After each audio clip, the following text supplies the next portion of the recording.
What's good, guys? Welcome to part 2 of our Premier League rundown. My name is Phil, join my man Jakey here as always. What's good, guys? And obviously, as I said to you guys in the last video, if you did watch the previous episode at the end, we were going to be touching on some questions that I've wrote down and some stuff that we wasn't able to talk about in the previous episode. I have some questions here that I'm going to be asking Jakey, and we're going to just give our touches on the Premier League as a whole. So, Let's get into without it. further ado, we'll jump straight into it. So, question 1, Jakey. I would like you to tell me your top 3 biggest underperformers of the season and explain why. Is this biggest underperformances in club or Clubs, yeah, clubs. clubs? Right. I think you can't not go with Southampton. Hmm? I think they were always a team that you would think to stay up. They were always a mid-table, well-established Premier League club. But this season it's just been a nightmare. I don't know where it's gone wrong, whether it's down to recruitment, whether it's down to wrong managerial picks, but they went down bottom. And I think as a team that's been in the Premier League for quite a while now, that's just not good enough. Yeah. You also can't ignore Chelsea as a massive underperformer. To spend as much as they did, they've clearly not spent wisely.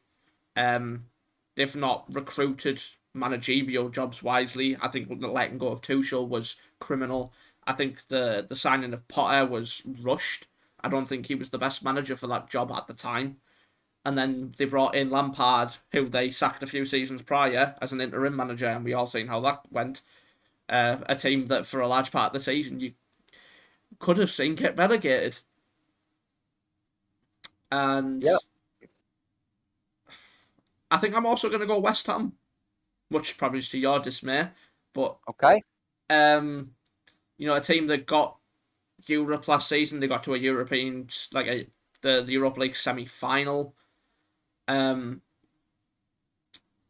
were a team that while West Ham fans probably enjoyed being up there, you'd expect them to stay up there. They brought in Lucas Paqueta, they brought in Skamaka, they brought in Kera, and I thought, maybe they've done a good bit of business. I thought Lucas Paqueta on for the amount of money they got him for was phenomenal because he's a very, very good player. And then Skamaka got injured, which wasn't brilliant. Danny Ings didn't really do much when he came in, and players just underperformed. David Moyes looked like he could have been heading for the door at one point in the season. It was very close. Just 14th, I think, after finishing, where was it last season, 7th? He's finished last season. He's 7th or 8th, yeah. I think it's a massive underperformance to drop that many places. No, I agree with you as a West Ham fan. I agree with you. It was an underperformance from us. Mine are a little bit different though. Only one I agree with that I share with you is Chelsea. Some of the main reasons you also mentioned. God knows what the hell happened at Chelsea this year. So I'm not going to touch too much on that. My next one is actually Leicester. I mean, they got relegated. This is a huge club. They won the Premier League years ago in one of the most amazing Premier League victories of all time. They've got such talent in their roster that just cannot be playing in the Championship, that shouldn't even have been close to relegation. You've got Maddison, Barnes, Ndidi, Tielemans, just to name a few. It's just unacceptable from a Leicester point of view. Obviously, doesn't help when you can't bring in anyone because of obviously the situation with the chairman. But even so, even with the players that they had enough. They well and truly had enough, and I don't know what it was. I don't know if it was the manager. Obviously, he did finally end up leaving, and it just wasn't enough with what they had left. But for me, it's just unacceptable. As a Leicester fan, I would be absolutely gutted, and no one ever in their right minds had Leicester to get relegated this season, or even as a contender for relegation. So for me, it's just absolutely unacceptable. Mm-hmm. And finally, a team that just survived relegation for me, but was a big underperformer, Everton. I mean, again, another very well-established club. A couple of years ago, they were fighting for Europe, and now they're right down the bottom. And it's just, again, I keep using the word unacceptable, but it is. I'm sure Everton fans can attest to it. This season was not what they wanted whatsoever. Um, and they ended up only just scraping it. And I firmly only believe they survived because of one, the players that did perform, like Calvert-Lewin when he wasn't injured, and Pickford, etc. And two, the teams around him just playing poorer, Yeah, basically. If you take Leicester out of the equation, Everton are down, yeah. which Leicester shouldn't be in the equation. So yeah, just an all-round poor performance, but they survived on the final day by the skin of their teeth. I guess as Um, well where Everton are concerned, I guess it was kind of the same last season, wasn't it? You know, they didn't end the season particularly well.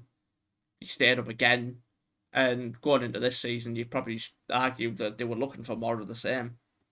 it just seems a recurring theme, and Mm, unfortunately for these clubs, like you saw it with Burnley, for years they would be battling relegation and they'd survive, survive, survive, but eventually you're not going to get that luck that you need, and you will end up going down. So mm, something needs to change at Everton drastically, yeah, or this time next season we will be talking about them in a completely different light. yeah. But we'll, So we'll move on. yep, that was the three underperformers. I think both have got good arguments Yeah. for what we mentioned. So now I would like your top three overperformers of the season, and tell me why. Well, for one, obviously it's a massive overperformance for them, but that's Newcastle. As much as yes, they deserve to be there, they were brilliant this season. It's not normal to see the Geordies up there, is it? Um, It's Champions League football. it's It's Champions League football. ridiculously hard to crack into Champions League football. Yeah, but hats off to them. They were phenomenal this season. They were, they spent wise. They had the right man at the helm. The board entrusted them with like signings he wanted. Key performers being like Guimaraes, Botman, Byrne, Pope, Trippier. They were just Isaac when he came in. It was nice to see a team that doesn't really, push the top six. Really get into the top four. It's you don't see it all that often with how much teams spend nowadays, and yeah, I think it's brilliant for them. I agree. Another team is Brighton, first time in Europe in their entire club history, and what a season they've had. Again, De Zerbi, hats off. You could have worried for Brighton with the new manager that came in, who it might be. De Zerbi was announced. Not many fans knew who he was, who he managed, and again, they've spent well, they've spent wise. The players that were already there played extremely well. Dunk, uh, Sanchez, even the that Jason Steele who came in when Sanchez went through a bit of a patch. McAllister, the World Cup winner McAllister, he was brilliant. Caicedo, brilliant. And Ciso was, he came through, only 19 years of age, and he's been banging goals left and right from miles out as well. And it's just been an incredible season for them. And hats off to them to getting sixth in the Europa League. Agreed. And another team that a few might have had to go down, but Brentford, I think, massively overperformed. I know they were up there last season, but no one would have thought they'd have done it again. Obviously, you had Tony banging in goals, even though with his ban and the rumours of his ban, it could have distracted the team a little bit. They stayed firm. They played well. They were, they came out on the front foot. They weren't a team that really sat off and played to defend. And Thomas Frank is a brilliant manager, and he's done an incredible job, and I think he'll continue to do an incredible job there. But yeah, I agree. they're my three. Okay, well, only one of the three I agree with. Well, I'm choosing as well as you. Newcastle, absolutely for me, biggest overperformer of the season, 1,000,000%. They had an incredible season, like you've mentioned, so there isn't too much to say on that. But I do hope that they push on from this and take the Champions League by storm. You never know, because Newcastle lifting up the Champions League in a few years' time. Yeah, be mental Um, scenes. that would be amazing. The second team, my top three overperformers is Aston Villa. I think they had one of probably the worst starts of the season they possibly could have with Steven Gerrard. Everything looked bad, terrible. They looked like they were going down. It looked bleak. And then Unai Emery came in and everything just completely turned on its head. And they had probably one of the best purple patches that a smaller club than your regular top four has seen. I mean, they went, I think it was 12 games unbeaten, 8 games without conceding a goal, something like that. It was Mm. just unbelievable. And considering the players they have, they don't exactly have anyone that screams world class top tier talent in their lineup. Ollie Watkins, you could say, could be getting there. John McGinn's always that bit part player.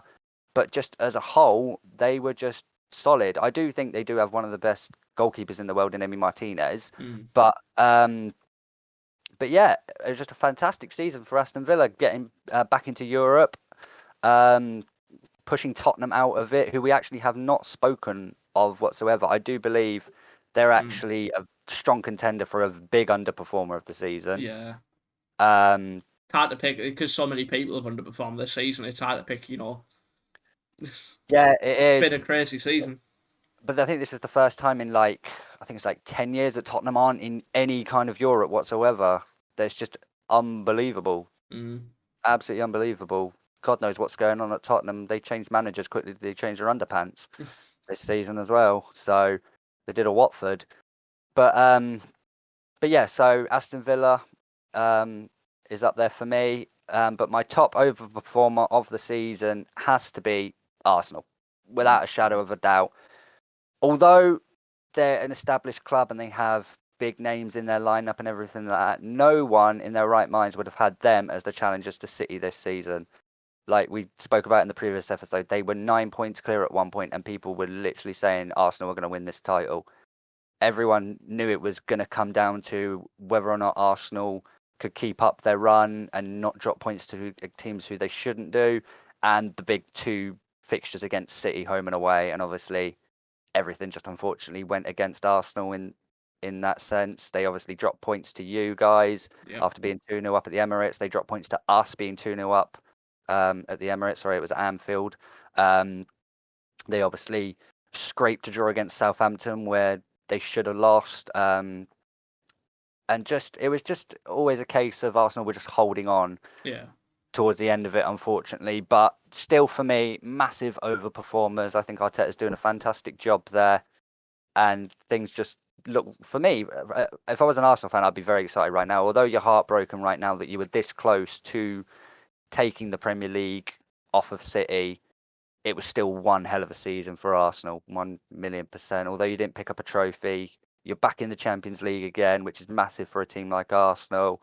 The funding's going to be there, hopefully. And for me, like I said, you've got the manager to do the right things and make the right decisions. So I'm excited to see what Arsenal do in the next season and two. Oh, 100%, yeah. I think it's just a case of, so many teams overperformed and then so many teams underperformed. It's hard to just pick three.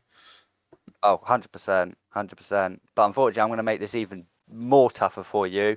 Ugh. Give me your three biggest moments of the season. This could be absolutely anything. It could be a transfer, it could be an injury, it could be a fight on the touchline, it can be a gambling ban, shall we say. It can be Yeah. absolutely anything. Three biggest moments of the Oh, season for you.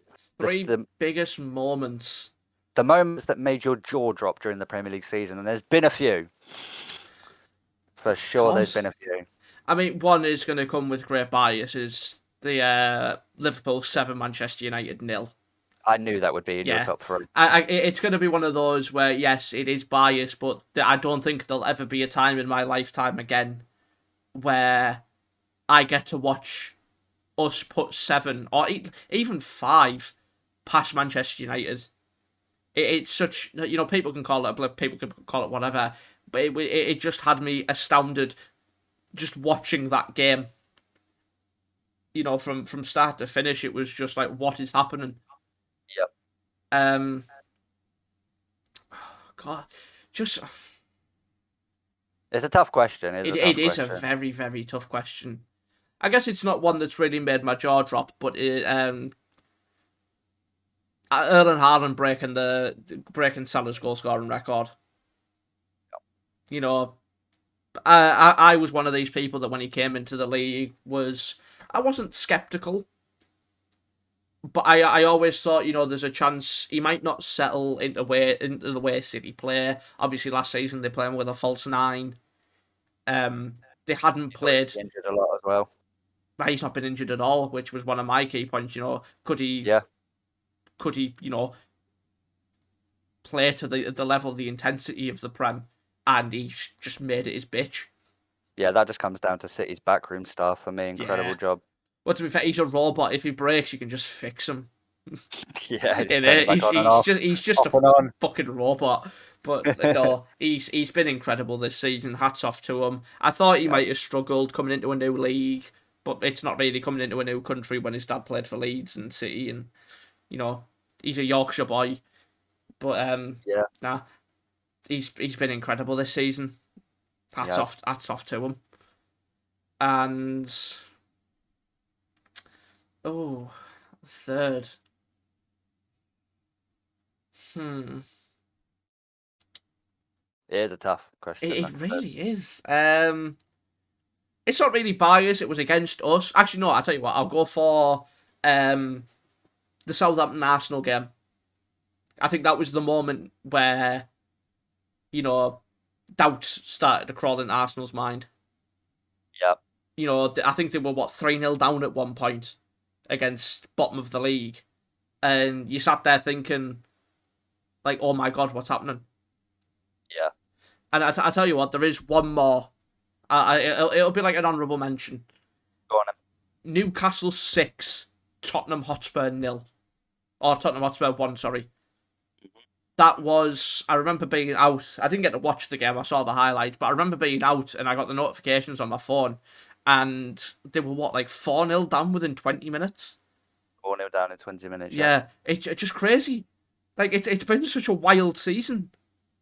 it has. It has. That's why it was always going to be a tough It, question because it, there's it's been it, so many mad moments. it's hard to narrow it down to three because you've There'll got be like some moments that you just don't even remember as well, and then it'll pop into your head and be like, "Oh, I yeah. should have mentioned that one instead." Well, even like a few the Manchester United City derby where City won 6-3, or Liverpool putting 9 past Bournemouth. Like it's just been bizarre for like score lines as well. You'd have never expect it. Absolutely. But let's hear your three. Okay, so one of mine off the top of my head has to be Brentford 5, Manchester United nil. Was it That's 5? Was it 5? It was I 5, thought it wasn't was it? 4, wasn't it? Could have been 4, could have been 5. Either way, it was a mad, mad day. Let's put it that way. No one expected that result whatsoever. Um, Obviously, at the time, Man United were looking a bit bleak, but no one expected that. I mean, Ten Hag had just come in, and everyone Mhm. thought, "Oh, this, he'll steady the ship," and he didn't do it straight away. Yeah, So it was 4 as well. that was 4. Well, there you Yeah, go. I made it look better for Brentford fans. So yeah. it's fine. It's 5. It was 5. It was 5. Trust me. Tony got over it. But yeah, so there's that one. I think another biggest moment of the season for me, and it's kind of weird because it's not actually to do with the Premier League, but it also is at the same time. Is actually the retirement of Jeff Stelling on Soccer Saturday. Yeah, that's I a big I loss. had to put that out there as a big moment for me. When I saw it, I was like, oh my god, Saturdays will never be the same again. Um, it's just unbelievable to see. He ran that show for, I think it was 20 odd years. I Oh, it's a mean, long time. oh, it's ridiculously long. And like he spent his Saturdays just waffling results as they came in fast on the video printer. Do you know what I mean? Like, Well, I mean, he's been the host of Soccer Saturday for as long as I've been alive. I've yeah, always known him to be yeah, that man. yep, I agree. And the third biggest moment of the season, this one was always going to be tricky for me because you've already mentioned quite a lot of them that were going through my head. Yeah. Um, We can um, share biggest moments. oh, of course, of course. But I'm just trying to think if there was anything really big? I'm trying to think because it's been such a wild season. Such a wild season. Am I right in saying Brighton put 6 past Leeds? They could have done. Terms of results, there's just been so many goals this year in the Premier League. Oh, it was So Wolves. so many goals. Oh, Jesus Christ. Mm. Mental. I guess actually one of the biggest ones would have to be didn't Harry Kane break the England goal scoring record? Oh, I don't think He either England, as broke. in like the goals for England, like beating. No. The goals like English goal scorers in the Premier League. Um, I could be completely off there, but has he surpassed Shearer's record? I couldn't remember if he did or not. I know he's getting close. I know he's getting very, very close. Whether or not he has or not is a different question, but I'm trying to find that out for you. All time. I know he's getting No, very close. No? with his 30 this season, if this isn't the updated record, he's on 243. Okay. He's either on 213 or 243. Well, either way, then I'm going to change it to Harry Kane still being a god in a absolutely shite Tottenham team. Yeah, That's a big moment for me. Screw it. I 30 mean, goals in that Tottenham team is fucking incredible. it's phenomenal, honestly. Whoever does end up getting Harry Kane's signature will be getting a born goal scorer. If you put him into a team like Man City, I genuinely believe he can do what Haaland has done. Mm. I genuinely do. Like, not only is he a fantastic goal scorer, but his passing range is unbelievable as well. And yeah, just Harry Kane's just an absolute top tier talent. Yeah. But that'll do. It's very difficult, especially when the three I had you bloody mentioned. So I didn't want to share them all. Do you know what I mean? Mm. So Right, okay, were you going to pick the Liverpool Man I was going United to pick game? the Liverpool Man United game. Yeah, It was always going to come down to bias for that one. I'll never say that again in my lifetime. yeah. This is very true. This is very true. All right, so moving on then to the final point. Please name me your Premier League team of the season starting 11. Could be in any formation you want, but So, name me your Premier League 11. this will be played in a 4-3-3. Don't Okay? know how it's going to work, but it will work. In goal, I think the only Liverpool player I can really put in, because if it wasn't for him, we'd have probably just finished where Chelsea were. It's Alisson Becker. In my opinion, the greatest, well, not the greatest of all time in the league, but he's certainly up there. He's the best goalkeeper in the world, in my opinion. Yep. Um, he's been phenomenal this season. It's run out with superlatives for him. I've got a back four of Trippier, Okay. Saliba, Mhm, Diaz, mhm. and Zinchenko. Okay. Okay.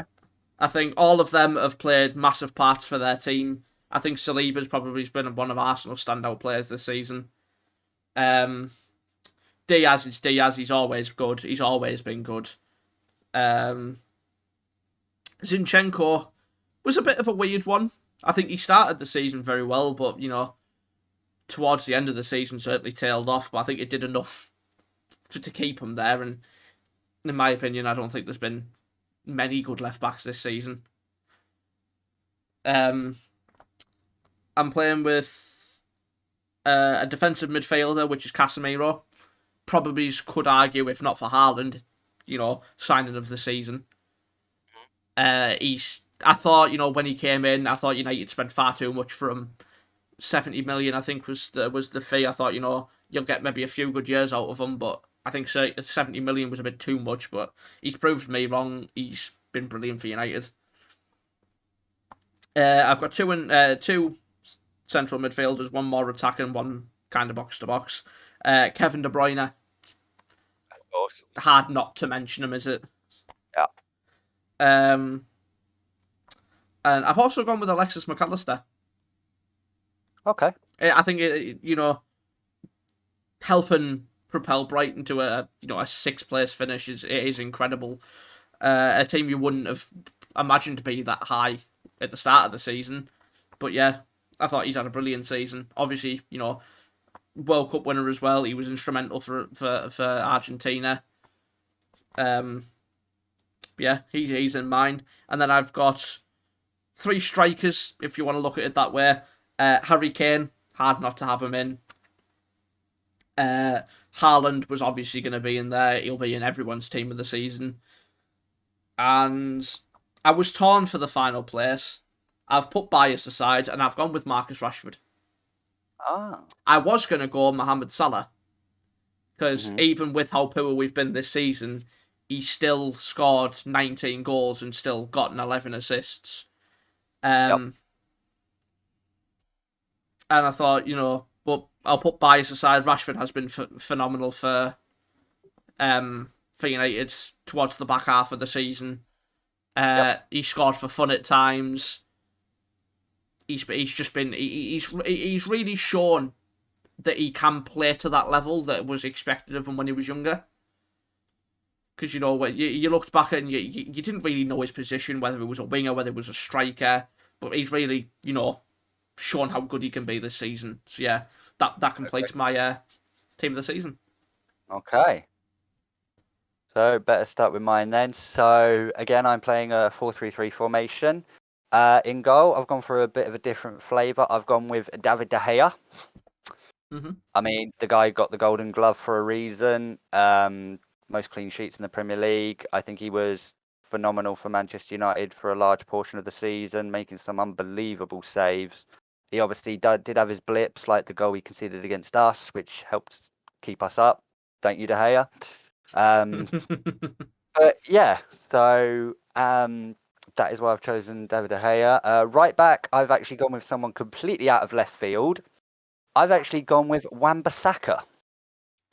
That's fucking bizarre, but It is bizarre, you're right, and let me explain to you why. Although he didn't play a lot of the games for Manchester United, he was a bit part player. When he did play, he was literally phenomenal.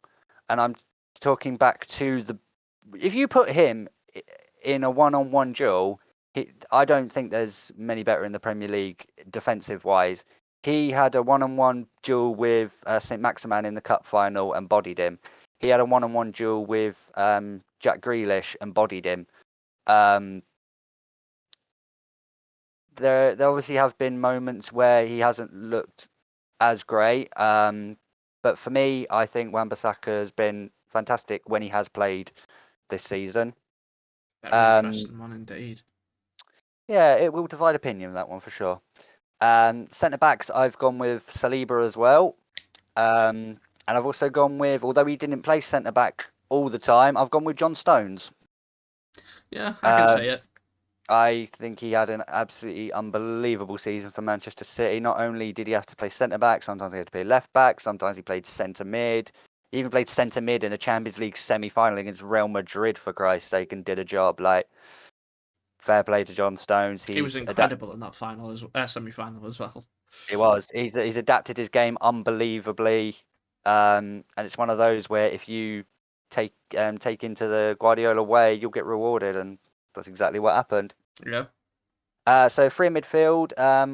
Again, I've got another one that will divide opinion for sure, a bit out of left field, and I guess you could say there's a bit of bias on my part, but I have to put Declan Rice in there, and I will tell you why.